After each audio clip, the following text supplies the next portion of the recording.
धेरैजसो मानिसहरूमा एउटा गलतफहमी छ, त्यो हो परम्पराको नाउँमा अनेक कूडा कङ्कटहरूलाई समेटेर त्यसैलाई सर्वोत्तम ठानी जन्जिरमा जकडिएर बस्ने कामै नलाग्ने बानी। यो संस्कृतिको नाउँमा पनि हुनसक्छ, धर्मको नाउँमा पनि हुनसक्छ, राजनीतिकवाद वा कुनै पनि दर्शनमा पनि यो लागू हुनसक्छ। केवल घर वा कोठाको चौघेरामा यो सीमित छैन। यो त यस्तो हो कि जस्तो एक थरी मानिसहरू हुन्छन्, घरमा जे जति वस्तुहरू थुप्रेर रहेको छ त्यसलाई काम लागे पनि काम नलागे पनि कहीँ न कहीँ थुपारेर राखिराख्ने, कुनै बेला जरुर काममा आउँछ भनेर।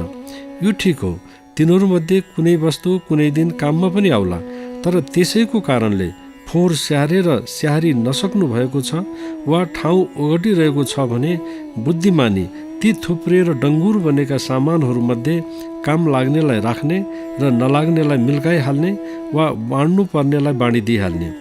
यसो नगर्दा वर्षौँ वर्षदेखिका काम लाग्ने काम नलाग्ने सामानहरू कुनै कुनामा थुप्रिएर बेकारमा ठाउँ ओगटिरहेका हुन्छन्।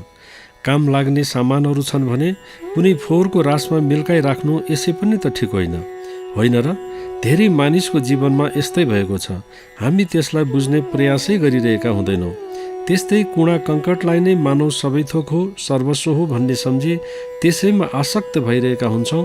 मानव त्यस बिना संसार चल्दैन, जीवन चल्दैन र त्यसैको अनुसरण नै जीवनको लक्ष्य हो। करिब करिब यस्तै हो परम्परा भन्ने कुरा। जबसम्म राम्रोलाई चिनेर जोगाड गर्नेतिर लाग्दैनौँ र कसिङ्गर स्वरूपका विकृतिलाई पनि परम्पराको नाउँमा टिकाइराख्न प्रयत्न गरिरह्यौँ भने संस्कृति धमिलिन सक्छ। संस्कृति धमिलिनुको अर्थ हुन्छ विकृतिले जरो गाड्दै जानु। विकृतिले स्थान पाउनुको अर्थ हुन्छ मानवीयताको पतन हुनु वा रासोन्मुख स्थितिले टाउको उठाउनु। धर्म, संस्कृति, परम्पराका नाउँमा जति पनि पर्व उत्सवहरू छन्, कि तिनलाई तपाईँले गहिराईपूर्वक कहिले हेर्ने प्रयास गर्नुभएको छ भने पनि त्यसको विश्लेषण गर्न कत्तिको भ्याउनु भएको छ थाहा छैन। यदि छैन भने शान्त चित्तले उहापोह गर्नुहोस्, तलदेखि माथिसम्म, सुरुवातदेखि अन्तसम्म।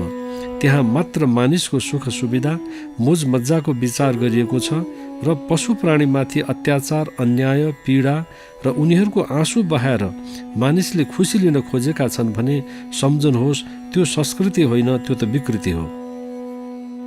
जबसम्म कुनै पशु प्राणीको आँसु र मासुमा मानिसको जीवन खुसी हुने हो भने मानिसले प्राकृतिक खुसी र आनन्दको रसास्वादन गर्न पाएकै छैन भने हुन्छ। प्राकृतिक खुसीको के बयान गर्ने? मानिसको लागि नभई नहुने खुसी, आनन्द त प्राकृतिक हुनुपर्ने हो, कसैलाई दुःख नदिएर प्राप्त गर्ने स्वाभाविक किसिमको। तर त्यसलाई पाउनुतिर मानिस कमी मात्र लागेको देख्छु। किन यस्तो भइरहेको छ? देख्दा सुन्दा अति दुःख लाग्छ। संसारका सबै जस्तो धर्म संस्कृतिमा यस्ता विषयहरूलाई सुरुमा महत्त्व दिइएको थिएन, तर बिस्तारै बिस्तार त्यहाँ पनि विकृति पसेर सरोवर हुने अवस्था आइरहेको जताततै देखिन्छ। जुन धर्म संस्कृतिमा दया, माया, करुणा, परोपकार, अहिंसा छैन, त्यस्तो धर्म संस्कृतिलाई कसरी राम्रोको विश्लेषण दिन सकिएला, कसरी उत्कृष्ट भन्न सकिएला? यही व्यक्ति व्यक्तिमा लागू हुन्छ। धर्म संस्कृतिको नाउँमा पशुपन्छीमाथि हुने घोर अत्याचार, अनाचारप्रति कहीँ बोलिँदैन, कहीँ सोचिँदैन भने म त भन्छु त्यहाँ केही कमजोरी छ, स्वार्थ छ, मत्स्य न्याय लागू छ। केहीलाई छोडेर संसारको जुनसुकै ठाउँमा होस्, पर्व उत्सव भन्नासाथ पशु प्राणीको दर्द, पीडा र तिनको मारकाट र उनीहरूको दशालाई नै मनोरञ्जन भनी जबसम्म बुझिरहन्छ, सम्झिरहन्छ, तबसम्म संसारमा चाहेको सुख, शान्ति र आनन्द प्राप्त हुँदैन भन्ने मेरो अन्तर्हृदय देखेकै ठम्ब्याइ छ। पशु हत्या र मारकाटको शैली फरक होला, त्यति न हो? त्यसमा कोही रमुन्, त्यसैलाई धर्म सम्झिउन् र मोज मज्जा सम्झिउन्, त्यसैलाई सुख किन नसम्झिउन्, तर कोही बिउजनै पर्छ। मानवताको खिलले उडिरहेको छैन? बुद्धि विवेक सम्पन्न मानिसको लागि के त्यस्ता कार्य सुहाउँदा छन्? जबसम्म जसरी मलाई काट्दा दुख्छ भने अरूलाई कति दुख्छ होला, पीडा हुन्छ होला भन्ने मनमा भाव आउँदैन र करुणा, दया, मायाको अनुभूति जाग्दैन, तबसम्म बुद्धि विवेकले काम गरिरहेको छ भन्न मिल्ला? तपाईँ के भन्नुहुन्छ? बहाना नबनाउनुहोस्। आत्मालाई साक्षी राखेर हृदयको आवाज बोल्नुहुन्छ भने तपाईँले भन्नै सक्नुहुन्न कि अर्कालाई दुःख दिनु ठिक हो, मार्नु ठिक हो। आखिर तपाईँको हृदयको कुनै कुनामा ईश्वरको वास त छ नि।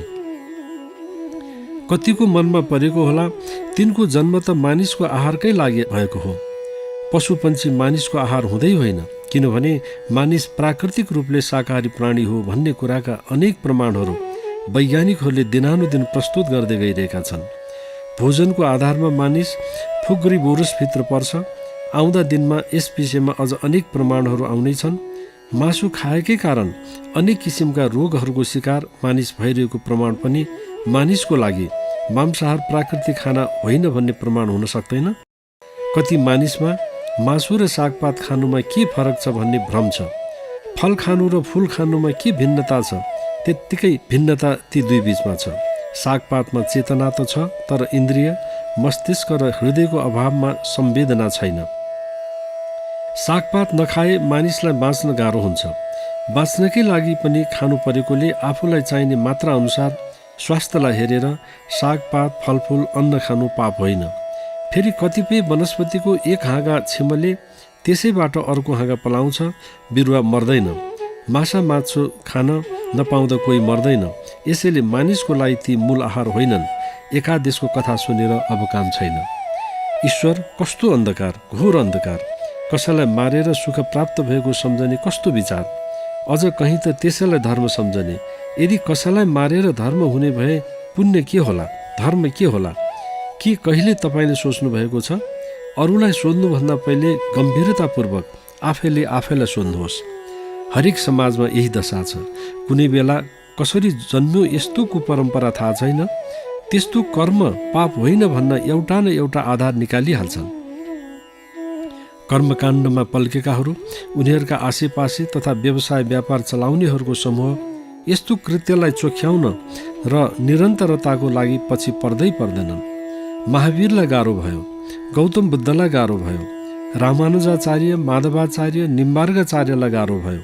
यस्तै गरी अरू धेरैलाई गाह्रो भयो। नसकेपछि एउटा सीमित मत, वाद र दर्शनमा सीमित भइदियो। त्यस्तो कुपरम्परालाई साथ दिनेहरूले धर्मग्रन्थकै उदाहरण दिन बेर छैन। शास्त्र रच्ने को मानिसै होइनन्? त्यस बेलाको आवश्यकतालाई हेर्दा त्यो ठिक थियो होला। अज्ञानता र अन्धकारमा अल्मलिएको समाजमा तथा सत्ता स्वार्थको लोभमा मध्य मांसमा जनतालाई अल्मलाएर आफ्नो शासन सत्तालाई टिकाउन सबैभन्दा भरपर्दो तौर तरिका यही थियो। कुनै बखतका लागि तयार गरिएको व्यवस्था सधैँका लागि त्यही नै हुन्छ भनेर सोच्नुहुन्छ? कदापि हुँदैन। मानिस चलाख मात्र छैन, धूर्त पनि छ। ईश्वरलाई ढाल बनाएर जसले सृष्टि गर्यो उसैलाई साक्षी राखेर विकृत परम्परालाई संसारभर प्रोत्साहन दिइएको छ। गहनतापूर्वक विचारै नगरी त्यसलाई हुबहु चलिरहेको यदि हेर्न चाहनेहरूको जमात बढिरहन्छ भने सम्झे हुन्छ विकृतिलाई अँगालो हाल्न हामी लालायित छौँ। यसरी संसार कति दिन चल्ला? ईश्वर त खान्छन् भने हामी त के भन्दा भन्दै मांसाहारीहरूको जमात बढ्दा विश्वमा द्वन्द्व, हिंसा, काटमार, असहनशीलता बढ्दै गएको प्रति हामी कतिको सचेत छौँ। जस्तो आहार उस्तै व्यवहार र विचार भन्ने कुरामा रहेको वैज्ञानिकतालाई नबुझे जस्तो गर्न हुने बेला छैन। आज विश्वमा देखिँदै गएको संवेदनहीनताको पराकाष्ठा त्यसैको प्रतिफल हो भन्न कति हिचकिचाउनु पर्दैन। कुपरम्परासँग जोडिएको आर्थिक लाभले कुनै पनि सरकार र राष्ट्रलाई लोभको जालमा फसाइदिएको छ। फलत तैचुप मैचुपको स्थिति देखिएको होइन। यही लोभले विश्व ब्रह्माण्ड खतरामा पर्न गइरहेको छ। ब्रह्माण्डीय उष्णता त्यसैको परिणति हो। ईश्वर कसैको रगतको पिपासु छैनन्, न उनी कुनै पशु पक्षीको भाकल र बलिले नै खुसी हुने हुन्। ईश्वरलाई खुसी तुल्याउने हो भने सत्कर्ममय परसेवामा समर्पित सात्विक जीवन जतिको उपयुक्त जीवन अरू छँदै छैन। सत्कर्म नै ईश्वरको साँचो अर्चना हो, पूजा हो। परसेवा नै यज्ञ हो भन्ने दृष्टिकोणले जीवनलाई अगाडि बढाउन सक्यौँ भने जीवनमा महकता आउन थाल्छ। जीवनमा प्राप्त हुने प्राकृतिक एवं स्वाभाविक खुसी र आनन्दको रसास्वादन तब खिल्न थाल्छ। आफ्नो तर्फबाट प्राणी मात्रप्रति मन, वचन, कर्म कुनै पनि दृष्टिकोणले कति पनि दुःख कष्ट नपुर्याएर आफू पनि बाँचौँ, अरू पनि बाँचुन् भन्ने सिद्धान्तलाई आत्मसात गर्न सक्यो भने त्यो जतिको सर्वोत्कृष्ट जीवन कुनै हुनै सक्दैन। यही जीवनको पूर्णता हो। सम्पूर्ण सत्शास्त्र, आचार्य, गुरु, साधु, सन्त, महात्मा असल धार्मिक व्यक्तित्वहरूको जीवनको निष्कर्ष नै त्यही हो। तर यसलाई जति समाजमा प्रचार गर्नु पर्थ्यो त्यो हुन नसक्दा संसार अन्धकारमा अल्मलिएको छ। साँचो कुरा गर्दा कोही रिसाउँछन् कि भन्ने कसैलाई पिर्छ, कसैलाई आउने भेटी अन्यत्र पो जान्छ कि भन्ने डर छ, कसैलाई आफ्नो शिष्यको जमात अरूतिर पो गइदिन्छन् कि भन्ने भय छ। राजनीतिमा लाग्नेहरूमा त अझ आफ्नो भोट काटिएला कि भन्ने चिन्ता पनि हुन्छ, जसले गर्दा जीवन यसरी नै चल्ने मेला हो, चल्दै जाओस् के फरक पर्छ भन्ने विचारको कारण पनि विश्वमै विकृतिहरू फैलिँदा पनि त्यसप्रति बोल्नेहरूको साहसमा कमी देखिन्छ। तर साँचो जीवनलाई आत्मसात गर्ने हो, शान्ति, सुख, समृद्धि, अहिंसाको प्रतिष्ठापन गर्ने हो र आनन्दलाई प्राप्त गर्ने हो भने अहिले जहाँ छौँ त्यसबाट माथि उठ्नै पर्छ, नउठी त्यो सम्भवै छैन।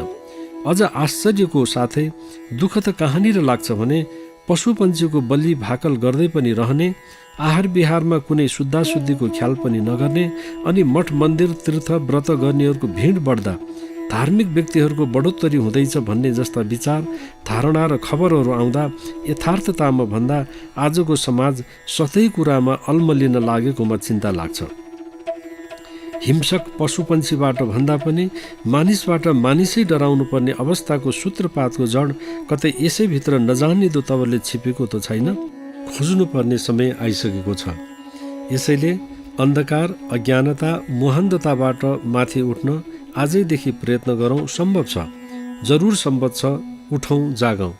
सबैमा यस्तो ऊर्जा शक्ति छ कि आँटेदेखि सम्भव नहुने कुनै कुरै छैन। अन्धकारबाट प्रकाशतिर अभिमुख हौँ।